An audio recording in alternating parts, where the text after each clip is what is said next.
Okay, hello everybody and welcome back to another video. Now in today's video, we're going to be doing part 2 for my 300 sub special, or what if Naruto was Tanjiro's reincarnation. Now, last time we left off on a cliffhanger where Tomioka, who Naruto doesn't know yet, was trying to kill Nezuko and Naruto, but after seeing Naruto's axe light on fire and Nezuko tried to save Naruto, he seemed satisfied and impressed, just disappearing, leaving only a note with an address. Now we're picking up back, and Naruto is just at his house serving the the card, the paper that has the address, and he just starts packing a bunch of food and says, Nezuko, we should go here. I just want to check out what this is. Honestly, I'm just curious. I don't know why I want to go, but I feel like this might make me stronger. And that's not exactly what he says, but that's kind of like, he says something along those lines, although he doesn't exactly know how to express his feelings and why exactly he wants to go. Now, Nezuko does not complain and is fine with just going wherever, as long as Tanjiro is safe. And since Nezuko does trust Naruto, not Tanjiro, oh my god, why do I keep saying Tanjiro? It's just so confusing since Nezuko is called like Nezuko, so when I say Naruto, I kind of like say Tanjiro. So if I ever say Tanjiro, please understand that I'm talking about Naruto. And yeah, so they just kind of agree, and after Naruto packs up a bunch of food, they leave the next day. And although Naruto knows that he has to go to the academy, he just goes to the academy very, very early in the morning, before like anybody arrives, like hours before anybody arrives, and just leaves a note at his usual spot saying, Nezuko and I are off on a trip to maybe get stronger, so we'll be back as soon as we can, hopefully. So yeah, and that's mostly what it says. And Iruka sees the note, being very curious, although just being well, they're gone, I guess. But Naruto and Nezuko go on a trip to find this address. And since Naruto doesn't really know where this address is necessarily, it does take him a while to find it. And it's also kind of far away, so it takes them almost the entire day to walk all the way there. But once they are there, all they see is a not tiny, but generally smallish, medium-sized wooden house standing on the top of a humongous mountain. And Naruto, just seeing the look of this entire place, immediately is like, yeah, I think this is the place. As they go up there, and Naruto knocks on the door. And although he expected that person from earlier to answer the door, it was just a man with a weird-looking mask. Now, the man was wearing a blue-looking robe thing that seemed to have a wavy design on it. And he also had white hair, suggesting that he was pretty old. Now, the man is like, he must be Nezuko and Naruto. And Naruto didn't know how he knew their name, but they were, he just guessed that, if that assassin person, whatever, was able to find them, he probably knew the name, and so did this man. And the man just said, I've been expecting you. As he said, so, do you want to become stronger? As Naruto's like, yeah, I do. And he just asked, and how committed are you to doing this? And Naruto was just like, I'll do anything to get stronger. And just the man looking at Naruto could just see the resolve in his eyes and immediately noticed that this kid had been through a lot and definitely would just go through anything to become as strong as he possibly could. So the man trusted him and said, "Okay, well, you see that mountain up there? You have to climb all the way up to the top and then back down."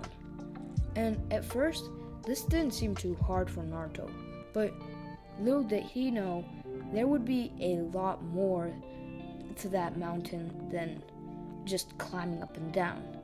Now, the man also said one more thing. He said, "And your sister, she can stay with me." But Naruto was like, "No, she'll come with me."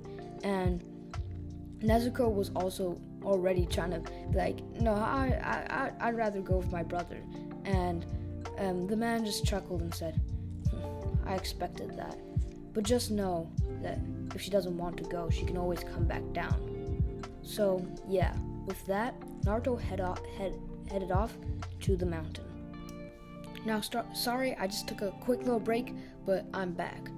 So basically, Naruto immediately went to try and go up the mountain. Now, going up was not hard, and in fact, Naruto was able to make it with almost no problems. And Nezuko followed as well, and although she did get tired, she decided to accompany Naruto and just follow along. And when Naruto made it to the top, he was exhausted. Well, not really. He was like tired but not exhausted. And he was like, well, at least the way down will be easier. But he couldn't have been more wrong, because as he started to step down, he immediately sensed something. As the instant he stepped on one branch, he could smell the kunai just flying at him, and he barely dodged, getting a slight cut on his cheek. Now, the reason I'm saying he can smell a kunai coming is because Tanjiro's sense of smell is literally so OP that it's like the Byakugan without the vision. So if I ever tell you that he can literally smell an attack coming, it's because he can. And Tanjiro's just OP in that way, so you can't say anything. But Naruto realized that the way down was completely covered in traps, and this is why the man decided to let Nezuko stay down. But Naruto immediately decided that if he was going to become stronger than Sasuke, he had to do this.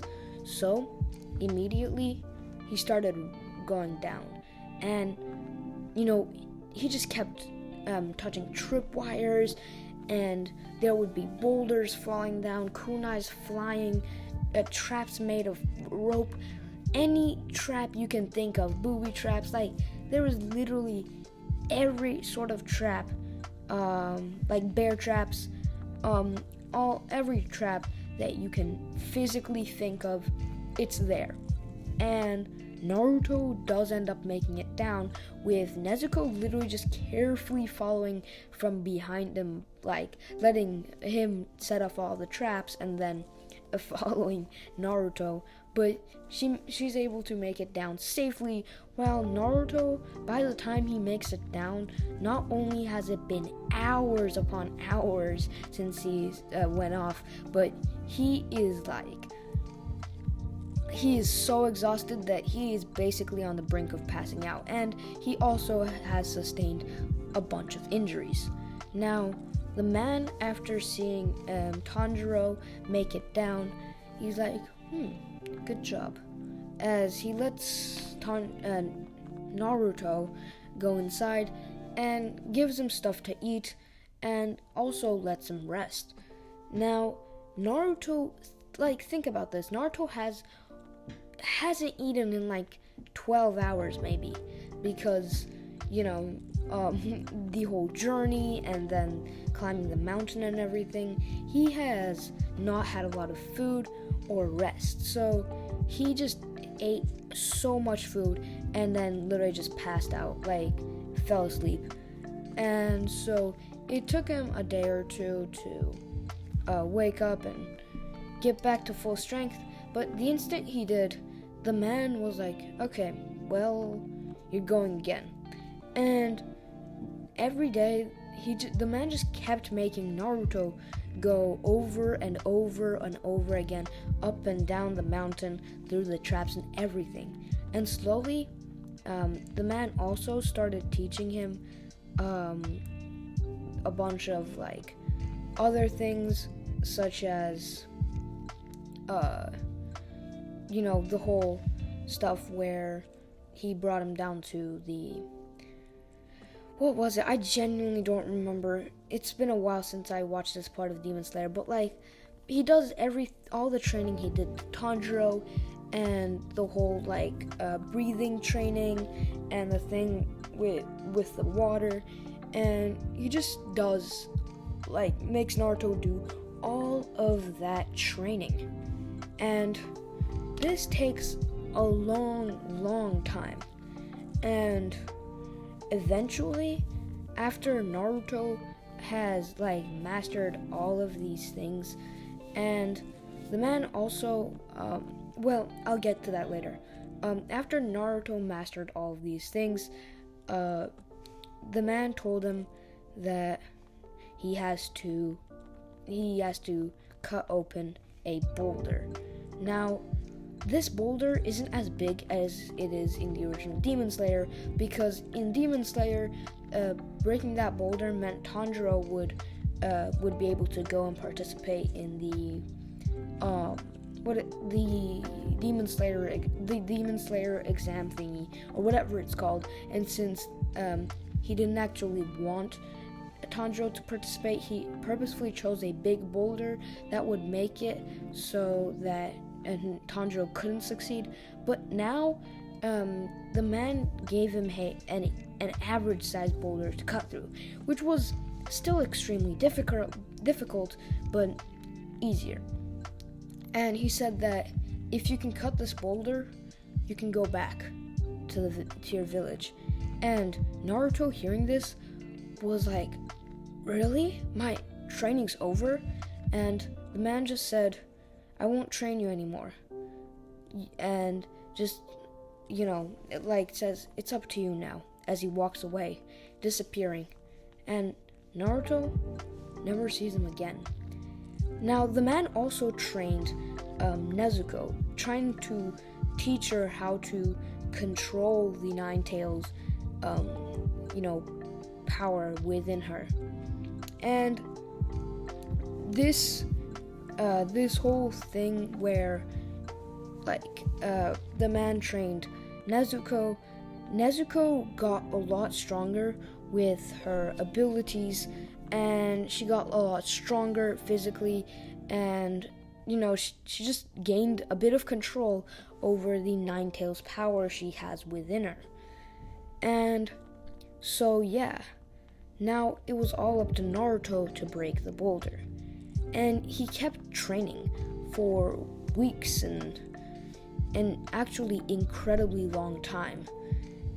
But eventually, he was able to do it. After an incredibly long time of just trying to cut the boulder open over and over and over and over again, he was finally able to do it. And at that point, he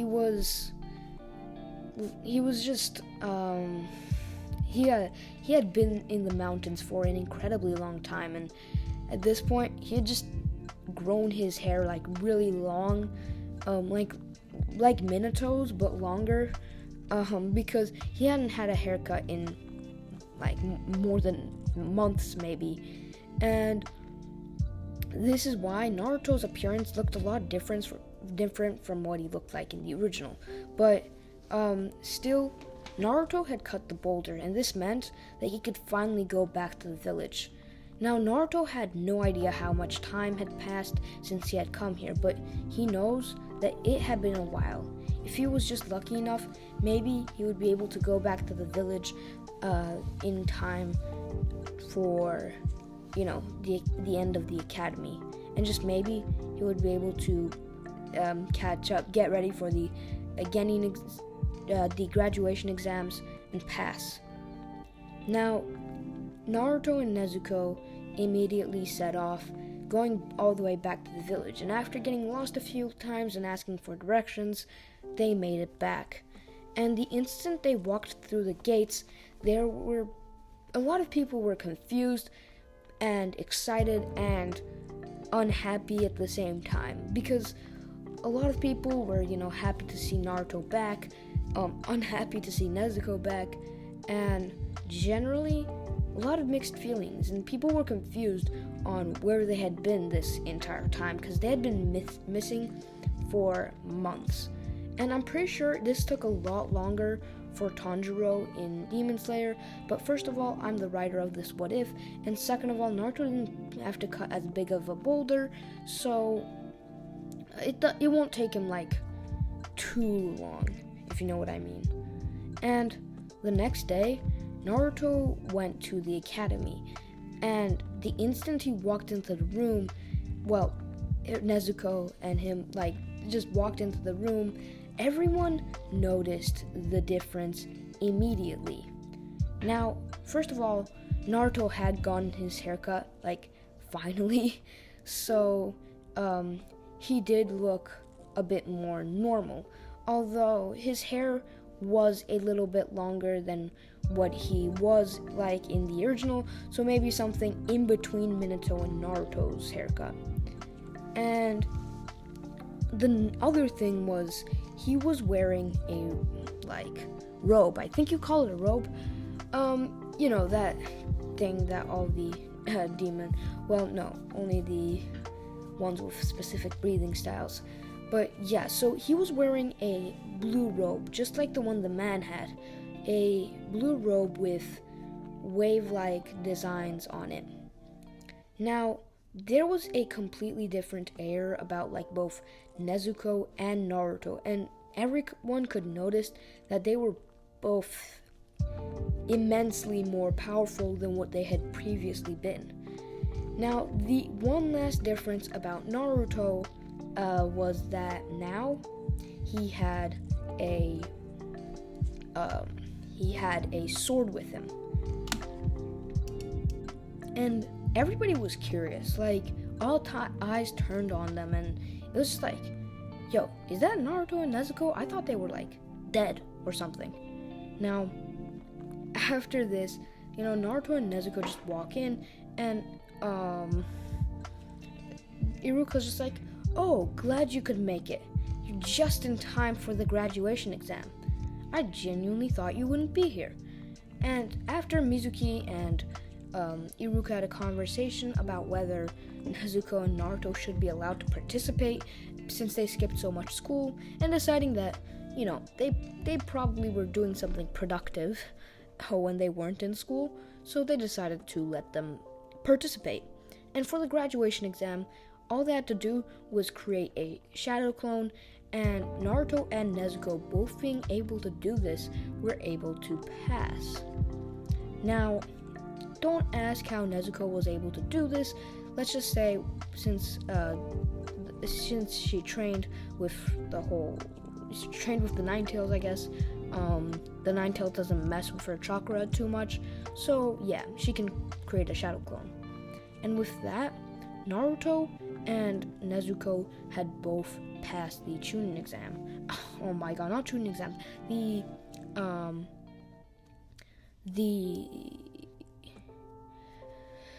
whatever it is called exam, the graduation exam. And so basically, Iruka just told them to come back the next day so that they could be assigned to their teams. Now, the next day, Naruto, Nezuko, and all the other people who passed, which is I'm pretty sure everyone, just came to the area, and the teams were announced. Now, Team 7 is going to be Naruto, Nezuko, and Sasuke. Now, the reason they paired Naruto and Nezuko together is because they know that Naruto and Nezuko work well together, and so they just decided to put them in the same team. And for Sasuke, I guess. Now, it doesn't really make sense to put Sasuke, Naruto, and Nezuko on the same team. It's just like, put the top 3 students on the same team. That's very balanced, but I'm the story writer here, so that's what I'm doing. Anyways, with that, they learned that their sensei is Kakashi.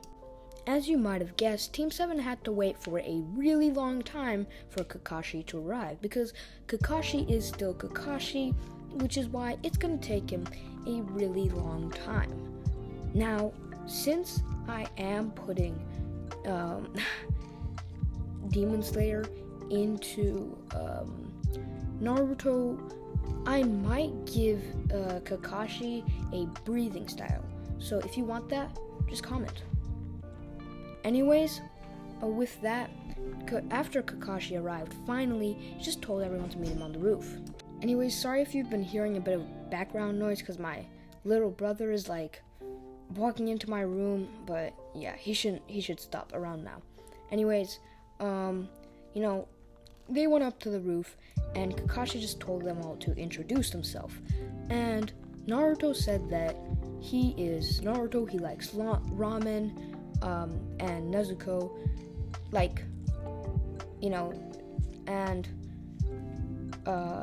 he likes ramen and spending time with Nezuko. He wants to become the Hokage, and he just does this whole introduction. Sasuke still does his emo thing where he's like, I am Sasuke Uchiha, I don't particularly like or dislike anything, and my goal is not a goal because I will make it a reality. It is to kill a certain someone. He does that. And Sakura is just like, I dislike a certain someone. Sakura's not in this team. Sorry, I just realized I didn't put Sakura in the team. Nezuko's likes and dislikes would be, hers would be very similar to Naruto's, where it's like, I like ramen, I like spending time with my brother, and I want to become a strong ninja who's respected by the village. And Kakashi's like, good goals. I respect that. So he just told the team to meet him by the training grounds tomorrow and not to eat anything. And so yeah, that's what they went to do. But that, right at the beginning of the bell test, is where I'm going to end off this video. So yeah, if you enjoyed this, please do like and subscribe. It does mean a lot. But with that, this is it for the video. So see you guys next time.